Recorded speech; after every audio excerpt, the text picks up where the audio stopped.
नमस्कार दोस्तों, मैं हूं घनश्याम शर्मा और एक बार फिर से स्वागत करता हूं आप सभी का आरएस जंक्शन पर। दोस्तों, कल से जो है हमने एक छोटे से कैंपेन की शुरुआत की थी और मैं नहीं चाहता कि वो कैंपेन बिल्कुल भी ढीला पड़े। और पहले तो मैं ये क्लियर कर देना चाहूँगा सभी छात्रों को, जो भी आरएस के इंटरव्यूज़ को अपोज कर रहे हैं या जो उसका विरोध कर रहे हैं, उनको मैं ये क्लियर करना चाहूँगा कि दोस्तों, ये मुद्दा केवल आरएस इंटरव्यू का ही नहीं है। ये मुद्दा दरअसल जुड़ा हुआ है परीक्षाओं में। परीक्षाओं को पूर्ण करने में जो देर लग रही है या फिर जो ज़्यादा समय लिया जा रहा है उसको लेकर। तो आप इस बात की बिल्कुल भी चिंता ना करें कि मैं कोई आप लोगों के खिलाफ हूँ, या फिर मैं ये चाहता नहीं हूँ कि आप लोगों की जो मांगे हैं उनको पूरा ना की जाए। निश्चित रूप से आपकी बातों को सुना जाए और जिस तरह से आरपीएससी ने 2000 पदों पर ही बच्चों को पास किया है, मैं उसको भी गलत ही मानता हूँ, क्योंकि जो ट्रेंड पिछला चलता आ रहा है वो 3 गुना बच्चे पास करने का था। तो ये एक जायज़ मांग है और आप उसको ज़रूर मांगें, लेकिन किसी विचार के प्रति नकारात्मकता दर्शाते हुए आप ऐसा ना करें। मतलब जैसा मैंने देखा कि कल वीडियो डालने के बाद से कई छात्रों ने जो है प्रयास किए हैं कि हम डिसलाइक करें और डिसलाइक कैंपेन चलाएं। तो रात तक शायद 7-8 बच्चों के ही जो है डिसलाइक थे, लेकिन रात रात में जो है यहाँ पर आप देख सकते हैं कुछ बच्चों ने और डिसलाइक किया है। तो मुझे समझ में नहीं आता, क्या मैंने बात कही जो गलत थी, मेरा जो मुद्दा है क्या वो गलत है? मैं आप लोगों का साथ चाहता हूँ। किस मामले पर? मामला ये है कि हमारी परीक्षाओं को लेट किया जा रहा है। ये केवल आरएस की एग्ज़ाम के बारे में नहीं है, ये ऐसी बहुत सी परीक्षाओं के बारे में है जिस पर मैं आगे चर्चा करने वाला हूँ। और इसीलिए मैं यहाँ पर आप सभी का साथ भी चाहता हूँ, क्योंकि मैं एक विशेष मुद्दे के फिराक में हूँ। मैं एक पब्लिक इंटरेस्ट लिटिगेशन जो है दायर करने के मामले में हूँ, और ये लिटिगेशन दायर होगी सभी एग्ज़ामों के लिए। और इन एग्ज़ामों के लिए एक टाइम बाउंड मैनर में संवैधानिक प्रावधान किए जाएँ, वो हमारे लिए आवश्यक है, क्योंकि कुछ ऐसे मुद्दे हैं जो जब आपके सामने आएँगे तो आप भी इससे इनकार नहीं करेंगे। तो मैं आपको कुछ चीज़ें दिखाना चाहता हूँ। दोस्तों, वर्ष 2017-18 में आरपीएससी, जो कि राजस्थान पब्लिक सर्विस कमीशन, एक आयोग है, संवैधानिक आयोग है, और संवैधानिक आयोग होने के नाते ये स्वतंत्र माना जाता है कि अपने हिसाब से स्वतंत्र रूप से काम करता है। लेकिन जो ट्रेंड पिछला आरपीएससी का देखा जा रहा है, उससे ये कतई नहीं कहा जा सकता कि आरपीएससी स्वतंत्र रूप से काम कर रहा है, और यहाँ पर कहीं न कहीं राजनीति जो है उसकी बू आने लगती है। तो 4 परीक्षाएँ 2017-18 में निकाली गई थी। वरिष्ठ अध्यापक ग्रेड द्वितीय प्रतियोगी परीक्षा 2016, ग्रेड द्वितीय प्रतियोगी परीक्षा 2011, अनुसंधान सहायक और वरिष्ठ अध्यापक। ये 4 परीक्षाएँ जो है ये अभी जाकर के सभी कंप्लीट हुई हैं, और हर एक परीक्षा ने लगभग 2 से 3 साल का समय लिया है। मैं आपको कुछ और भी हालत दिखाना चाहूँगा, जो कि बेरोज़गारों की हमारी हालत इस समय हो रही है। आप देख सकते हैं दोस्तों, यहाँ पर कुछ आंकड़े हैं। 2013-14 में अगर आप देखेंगे तो कुल मिलाकर 27 लाख से ज़्यादा छात्रों ने अपने फॉर्म्स भरे थे। इसके बाद में 2014-15 में 3 लाख, 2015-16 में 6,92,000 और 2016-17 में 16 लाख छात्रों के फॉर्म थे, जो क्लियरली दर्शा रहा है कि आरपीएससी द्वारा रेगुलर मैनर में भर्तियां नहीं निकाली जा रही है। जहां 2013-14 में 27 लाख पदों पर भर्तियां निकली, बच्चों ने भर्ती के लिए फॉर्म अप्लाई किया, तो इसका मतलब यहाँ भर्तियां निकली है। लेकिन 2014-15 और 15-16 का क्या? यहाँ पर इतने कम छात्र होने का सीधा सीधा तात्पर्य है कि आरपीएससी द्वारा बहुत कम मात्रा में भर्ती निकाली गई। 2016-17 में आप सभी जानते हैं, आपकी आरपीएससी की जो 2016 की आरएस की वैकेंसी आई थी, उसके ज़्यादातर छात्र थे, ठीक है। और इसके अलावा कुछ और भी एग्जाम थे जिनकी भर्ती यहाँ पर निकाली गई। तो ये बीच में जो 3 साल का गैप यहाँ पर दिख रहा है, पहला मुद्दा ये है। पहला मुद्दा ये है कि आरपीएससी द्वारा रेगुलर रूप से कैलेंडर की भर्ती क्यों नहीं निकाली जा रही? आखिरकार क्या ऐसी मजबूरी आरपीएससी की हो रही है? क्या आरपीएससी को विभागों से अभ्यर्थना नहीं मिल रही, या आरपीएससी पर कोई दबाव है जो उसे ऐसा काम करने से रोक रहा है? इसी तरह की हालत हमको और देखने को मिलती है हमारे अगले वर्ष में। आप देख सकते हैं, अगर मैं बात करूं फिर से, तो यहाँ देखिए 2014-15 में 3 लाख, 2015-16 में 6 लाख और 2016-17 में 16 लाख। लेकिन यहाँ पर 2017-18 में केवल 234 बच्चों ने अप्लाई किया। तो बच्चा अप्लाई किसके लिए करे? जब आपके पास में कोई वैकेंसी ही नहीं है तो आप कहाँ से भरोगे?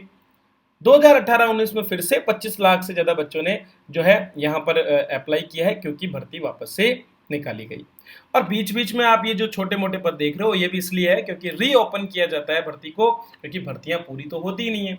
अब ये 25 लाख छात्र जो 2018-19 में एग्जाम देने वाले थे, इनके लिए मुश्किल से गिने चुने 2000-3000 पद रहे होंगे, और उन एग्जामों के लिए इन्होंने अप्लाई किया। तो आप सोचिए 25 लाख बच्चे जो कि लगभग 1 करोड़ से ज़्यादा लोगों को रिप्रेजेंट करते हैं और जो राज्य की जनसंख्या का लगभग 15 से 16% है, क्या वो सभी परिवार इंतजार ही करते रहेंगे 2 से 3 साल तक का? अब आप सोचिए, पिछले मैंने आपको पूरा ट्रेंड दिखाया 2013-14 से, उसमें आप ये देख पा रहे होंगे कि मुश्किल से 2 या 3 सालों में ही आरपीएससी द्वारा भर्ती निकाली गई और बाकी पूरे समय उन्होंने भर्तियों को रीओपन करवा करवा के और केवल पैसा इकट्ठा करने का ही काम किया है। अगर मैं पूरे रेवेन्यू की बात करूं तो बड़ी मात्रा में रेवेन्यू अर्जित करने का काम भी यहाँ पर हुआ है। आप देख सकते हैं 2016-17 में जहां 41 करोड़ से ज्यादा पैसा बच्चों से लिया गया, वहीं 2018-19 में ये राशि जो है 45 करोड़ थी, क्योंकि ये 2 साल थे जब भर्ती निकली। तो हमारे ये जो 100 करोड़ रुपए बच्चों ने इनको जमा कराए, उसके बदले में हमको क्या मिला? उसके बदले में क्या हमें समय पर भर्ती मिली? मुद्दा ये है। और इसी मुद्दे को लेकर के मैं आप सभी के सहयोग की मांग कर रहा हूं, क्योंकि मैं चाहता हूं कि जिस तरह से प्राचीन समय में जब हमारा 1969 में आपकी जब पंचायती राज लाया गया, तो पंचायती राज को 1994 तक कोई महत्व नहीं दिया गया और लगभग 4-5 बार जो है चुनाव करवाए गए। क्यों?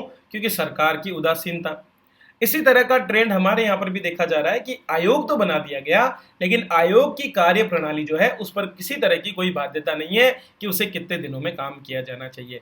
और मेरा मुद्दा यही है कि एक बाध्यता होनी चाहिए, जिस बाध्यता के आधार पर वैकेंसी निकलने के पश्चात एक निश्चित टाइमलाइन में इस एग्जाम को कंडक्ट कराया जाए। अगर मैं गलत हूं तो आप इसका विरोध करें, लेकिन केवल एक मुद्दे को लेकर के कि आरएस इंटरव्यू हो नहीं हो, इन मुद्दों पर ना पड़े तो ज्यादा बेहतर है। ये सार्वभौमिक मुद्दा है। आप देख सकते हैं, मैंने आपको बताया कि कितनी वैकेंसियां अभी पेंडिंग चल रही है, तो हमारे पास और भी वैकेंसीज हैं। ये देखिए, पिछले साल की जो 2018 में निकली भर्तियां, उसमें से आरएस भर्ती अभी तक पेंडिंग है।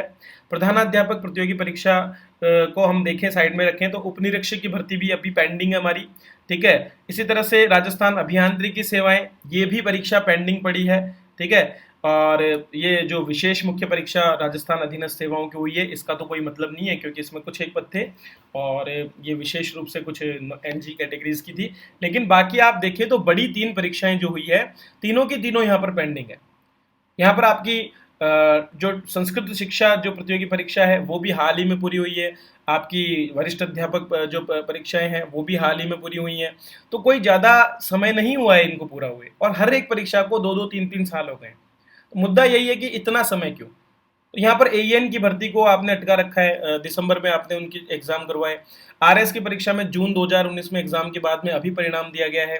इसी तरह से अगर हम बात करें हमारे जो उपनिरीक्षक वाली परीक्षा का, तो इसका एग्जाम कब हुआ था? इसका एग्जाम हुआ था 2018 में, और 18 में होने के बाद में, अक्टूबर में एग्जाम होने के बाद में इन्होंने 2 साल से ज़्यादा ले लिए कुछ पदों पर फिजिकल करवाने और साक्षात्कार आयोजित करवाने में।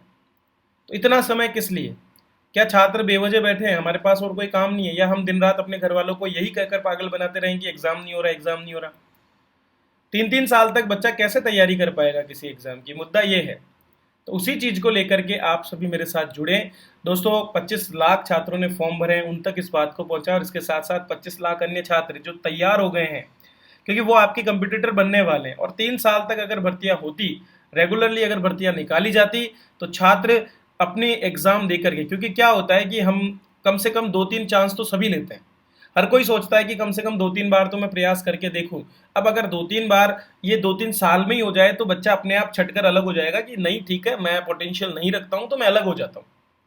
लेकिन जब 10 साल तक आप ऐसा करते हो, तो बच्चा कहां से अलग होगा? वो देखता है मैंने तो 2 ही बार तो एग्जाम दिया है, पूरे 10 साल में 2 या 3 बार ही तो मैंने एग्जाम दिया, तो उसमें मुझे अपने आप के बारे में क्या पता चलेगा?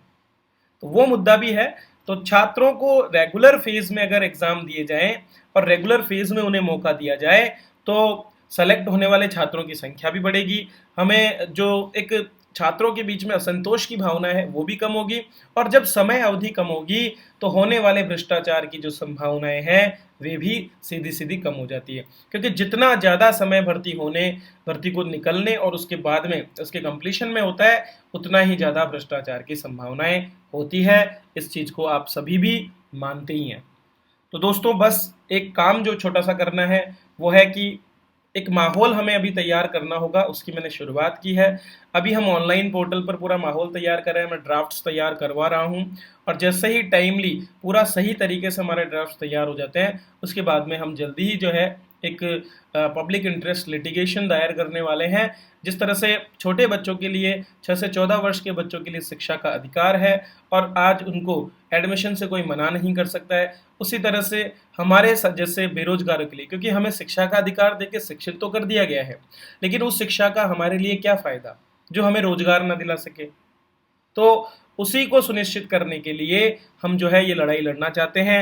ये केवल आरएस की इंटरव्यू की लड़ाई नहीं है, ये उन सभी प्रतियोगी परीक्षाओं की लड़ाई है जिनमें जानबूझकर के देरी की जाती है, जिनमें छात्रों के जो संवेदनाएं हैं उनके साथ में खिलवाड़ किया जाता है। तो एक हैशटैग मैंने शुरू किया है, hashtag right to complete exams on time और hashtag right to time bound exams. इन दोनों के साथ में आप ज़्यादा से ज़्यादा ट्विटर पे कमेंट करें। मैं ये नहीं कह रहा कि आप मेरे ट्वीट को लाइक करें, नहीं, आप इंडिविजुअली अपने ट्वीट करें। आप ज़्यादा से ज़्यादा ट्वीट करें। लगभग 1000 छात्र अगर इसे देख रहे हैं तो वो 1000 के 1000 छात्रों का एक एक ट्वीट होना चाहिए। अगर आपका अकाउंट नहीं है तो आप बनाएं, ठीक है। मतलब हमें ये मुद्दा नेशनल लेवल पर पहुंचाना होगा, ये मुद्दा नेशनल लेवल पर जाएगा, ये अखबारों तक पहुंचे और इसमें रुकना नहीं है, क्योंकि इतना समय हमारा बर्बाद हो चुका है। मुझे आज भी पता है, कुछ मेरे से सहयोगी हैं जिन्होंने, मैं तो खैर आरएस जो राजस्थान है उसके साथ 2015 में जुड़ा, अपनी जॉब में मैं तब तक था, लेकिन 2015 में जब मैं आरएस परीक्षा से जुड़ा तो मैं भी असफल हुआ हूँ, ऐसी बात नहीं है। 2016 की परीक्षा में मैंने भी असफलता देखी है, लेकिन मैंने किसी तरह का कोई विरोध किसी भी परीक्षा का नहीं किया है, क्योंकि सबसे बड़ा मुद्दा ये है कि हमारी परीक्षाएं टाइम पर नहीं होती। और अगर हम इस तरह से, जब अब आज आरएस का इंटरव्यू अगर अटक गया है तो उसकी वजह से जो नेक्स्ट आरएस की वैकेंसी आने वाली थी वो भी अटक गई है, और अगर आएगी भी तो उसका नोटिफिकेशन निकाल करके छोड़ दिया जाएगा और उसके बाद में उस पर कार्यवाही आने वाले समय में कोई नहीं होगी। अभी तक हमारी जो लड़ाई है आपसी, उसी की वजह से ये फायदा उठाते रहे हैं। जिस तरह से आपने देखा ग्रेड 1 एग्जाम जब हुआ 2020 में शुरुआत में जनवरी में, और उससे पहले एक बहुत लंबा प्रोटेस्ट चला, लेकिन सरकार ने किसी की नहीं सुनी। तो हमें कहने की जरूरत ही ना पड़े, वो तभी होगा जब सरकार पर ऑलरेडी एक बाध्यता आ जाए और फिर सुप्रीम कोर्ट और हाई कोर्ट जैसे जो संवैधानिक इंस्टीट्यूशंस है जिनको प्रोटेक्ट करने के लिए रखा है वो अपने आप अपना काम करेंगे। तब छात्र केवल बैठ करके अपनी तैयारी में ही ध्यान दे पाएगा, और वही हमारी आज की आवश्यकता है। हम हर एक एग्जाम के लिए लड़ाई नहीं लड़ सकते दोस्तों, एक समय आने के बाद हम सब थक जाएंगे, लेकिन एक अंतिम जोर अगर हम हमारे इस राइट के लिए लगा लें तो निश्चित रूप से आने वाले समय में हमारी आने वाली पीढ़ियों के लिए कुछ बेहतर हो सकता है। तो जुड़िए मेरे साथ और ज़्यादा से ज़्यादा आपके कमेंट्स आने चाहिए। अगर किसी की और भी क्वेरीज हैं वो भी मुझे बताएं, मैं सभी का जवाब देने का प्रयास करता हूं। और जो छात्र जिनका सिलेक्शन इस बार आरएस इंटरव्यू में नहीं हुआ है, ठीक है, अगर इस एग्जाम में कहीं पर भी कोई गड़बड़ झाला हुआ है तो आप उसके कुछ पुख्ता प्रमाण अगर आपके पास है वो मुझे पहुंचाएं। मैं उस मुद्दे को भी उठाने को तैयार हूं, लेकिन अलग मैनर में। यहाँ पर मेरा मुद्दा सार्वभौमिक है, ये मुद्दा जुड़ा हुआ है, क्योंकि आरएस एग्जाम एक बहाना है। मैं ये दिखाना चाहता हूँ कि कैसे 3-3 सालों तक एग्जामों को पेंडिंग रखा जा रहा है। 3 साल 1000 दिन होते हैं, और ये बहुत बड़ी बात है कि 1000 दिन बर्बाद होने के बाद में बच्चा जो है कहाँ से जाकर दोबारा तैयारी के लिए तैयार होगा। वो तब तक अपने लिए कोई ना कोई रोजगार ढूंढेगा, वो बैठा नहीं रहेगा, और उसके सपने जो उसने पढ़ाई करके किए वो सब धूमिल हो जाएंगे। आज बहुत अच्छे अच्छे बच्चे जो हैं 10-10, 15-15, 20-20 हज़ार रुपये में कहीं पर काम कर रहे हैं, वो भी नहीं मिल पा रहा है। योग्य होते हुए भी उनको वो सब नहीं मिल रहा है, तो वो मिलना चाहिए। तो तभी मिलेगा जब एग्जाम्स टाइम पर हो। तो प्लीज़ आप सभी से रिक्वेस्ट है, इसे शेयर करें, लाइक करें वीडियोज़ को, ट्वीट करें ट्विटर पर, क्योंकि वहाँ से हमारी पहुँच बढ़ती है, ठीक है। वहाँ से हमारा माहौल जो है, क्योंकि शिक्षित वर्ग के अंदर वो बात जाती है, और ज़्यादा से ज़्यादा बच्चों को, जो आपके सहयोगी हैं, जो नहीं जानते, उनको पकड़ो, उनके मोबाइल लो, उनको बताओ कि भाई ये तुम्हारा मुद्दा है। अगर एग्ज़ाम चाहते हो, अगर नौकरी चाहते हो, तो इसके लिए लड़ना पड़ेगा। तो वो आप सभी करें। बाकी अपने मन में कोई द्वेष ना रखें। किसी भी एग्ज़ाम, किसी भी वर्ग के प्रति मेरा किसी तरह का कोई भेदभाव नहीं है। मैं चाहता हूं कि एग्ज़ाम टाइम पर हो, बच्चों को जॉब मिले, बस यही मेरी प्राथमिकता रहेगी। मैंने अभी तक भी छात्रों के हित में ही काम किया है, आगे भी करता रहूँगा। तो जुड़िए मेरे साथ और कंप्लीट कीजिए हमारे इस टास्क को, जिससे कि हम और त्वरित गति से हमारे लिए न्याय की मांग कर सकें। चलिए, जय हिंद, जय भारत।